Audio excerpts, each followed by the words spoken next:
नमस्कार, मैं हूं आपके साथ हर्षिता और आप देख रहे हैं बीपीएल न्यूज।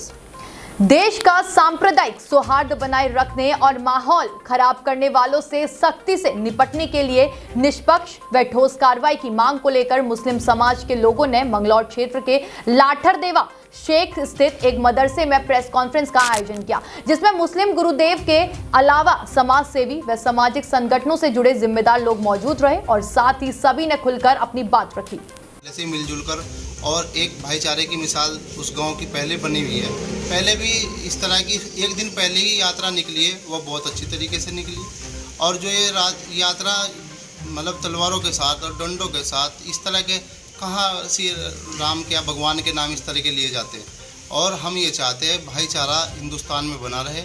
कहीं गेंदा है, कहीं गुलाब है, जब जाके गुलदस्ते की तरह कहीं हिंदू एक मुसलमान है, कहीं ईसाई है, इसी तरह से गुलदस्ते की तरह हिंदुस्तान बना है। और हम आपके माध्यम से ये अपील करना चाहते हैं और वहाँ के आवाम से भी और यहाँ की राज्य सरकार से भी, जो राज्य सरकार ने चुप्पी नहीं साधी इस मामले पर। और मैं ये चाहता हूँ कि राज्य सरकार, जो हमारे आलिम साहब, जो हमारे कारी साहब ने बहुत कुछ कह चुके हैं, और मैं ये चाहता हूँ आपके माध्यम से कि जो उनका नुकसान हुआ है तो उसकी भरपाई यहाँ की राज्य सरकार करे। जिस तरह के और कहीं भी बहुत जगह ऐसा होता है तो राज्य सरकार करती है कि हमारा छोटा सा एक राज्य है, इसमें भाईचारा और मोहब्बत का पैगाम आपके माध्यम से देना चाहते हैं।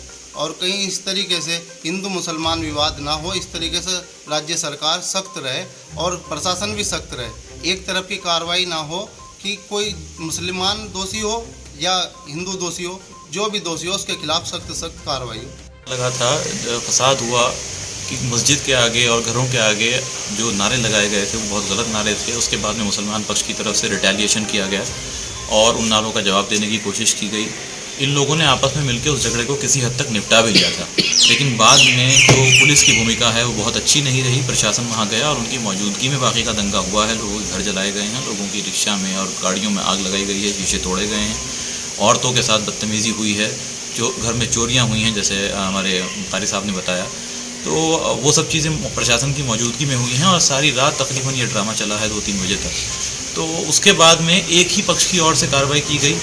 मैं इसमें कारी साहब ने तो सरकार को जिम्मेदार नहीं ठहराया, लेकिन लोकल लीडरान को मैं जिम्मेदार ज़रूर मानता हूं कि अगर वो चाहते तो दोनों तरफ से मुकदमे होते और इस मामले को बहुत आसानी के साथ में मीडिया में लाए बगैर ही बहुत आसानी के साथ में निपटाया जा सकता था। लेकिन ऐसा नहीं हो सका क्योंकि शायद उनकी मंशा ही नहीं थी और ये हिंदू मुस्लिम फसाद का रंग देने की इसको कोशिश की गई।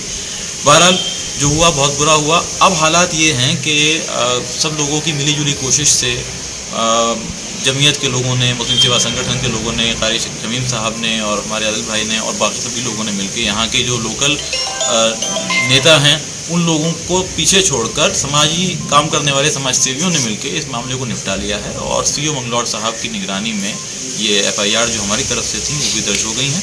अब हम चाहते हैं कि ऐसा बाहमी फैसला हो जाए कि जिसमें सब लोग मिलजुल के दोबारा से गाँव में शांति से रह सकें। क्या कुछ हाँ, उसमें भी नामजद हैं और कितनों के विरुद्ध रिपोर्ट दी गई हैं, तहरीरें दी गई हैं, उन पर मुकदमे जितनों पर कायम होंगे हो जाएंगे। बहरहाल हमने भी तकरीबन 20 लोगों को नामजद किया है।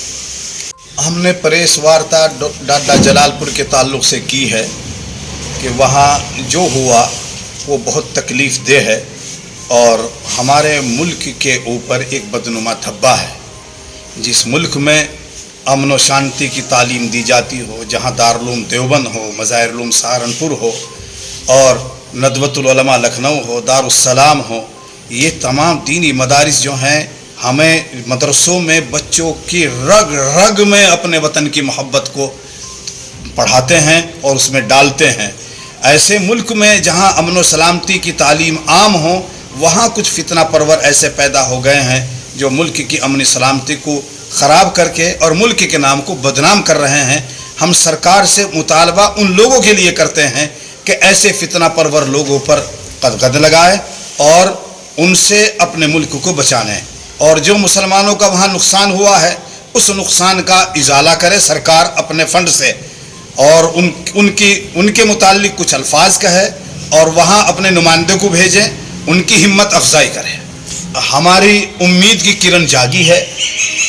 हम इसका सेहरा हमारे जो सीओ मंगलौर हैं पंकज गोरेला जी, उनके सर बांधते हैं। वो एक मुनसिफ आदमी हैं उन्होंने कोशिश की है।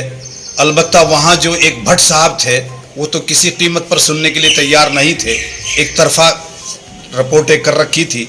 लेकिन हमारे काजी मोनी साहब हमारे बराबर में तशरीफ़ फरमाए, इनकी मेहनतें हैं, आदिल भाई हैं, हमारे प्रधान एजाज साहब हैं, इन लोगों ने बड़ी मेहनत और जद्दोजहद की है। तो अल्लाह के फजल व करम से अब दोबारा हमारी कल रिपोर्टें दर्ज हुई हैं और हम ये चाहते हैं कि मुसलमानों को और हिंदुओं को उनके नाम भी अज्ञात में हैं, मुसलमानों के नाम भी अज्ञात में हैं। अब उनको वो अपने घर ना हिंदू पहुंच पाएगा और मुसलमान तो पहुंच ही नहीं रहा है। फसल का मौका है, गेहूं कटने का टाइम है, सारे साल भर की बेचारों की मजदूरों की कमाई है। तो अब ये अज्ञात में जो नाम है उनको तमाम को ख़त्म किए जाएं।